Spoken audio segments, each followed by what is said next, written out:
பார்க்கறதுக்கு சூரிப்பழ செடி மாதிரியே இருக்கிறது வந்து இது வந்து தொரட்டி செடிங்களாம்மா. நான் இன்றைக்கி தான் தெரிஞ்சுக்கிட்டேன். அதில் பார்த்திங்கன்னா பழம் பாருங்கள், அந்த தொரட்டி இது வந்து இளங்காய் தொரட்டிக்காய். இந்த பழம் பழுத்துதுன்னா பழம் பாருங்களேன், இந்த தொரட்டி பழம் எப்படி இருக்குதுன்னு.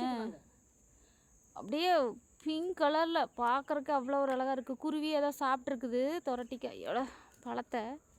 ரொம்ப ஸ்ட்ராங்காக இருக்குது. இதான் பாருங்களேன்,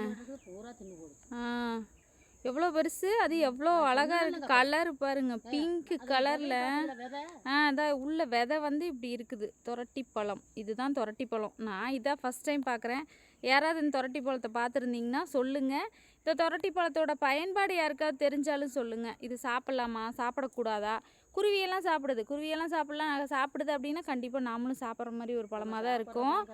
தெரிஞ்சதுன்னா சொல்லுங்கள். இவ்வளோ ஒரு அழகாக இருக்குது பாருங்களேன். பழ கலர் பாருங்கள், என்ன கலர்னு பாருங்க, செமையாக இருக்குது. அப்பா முள், செம முள்.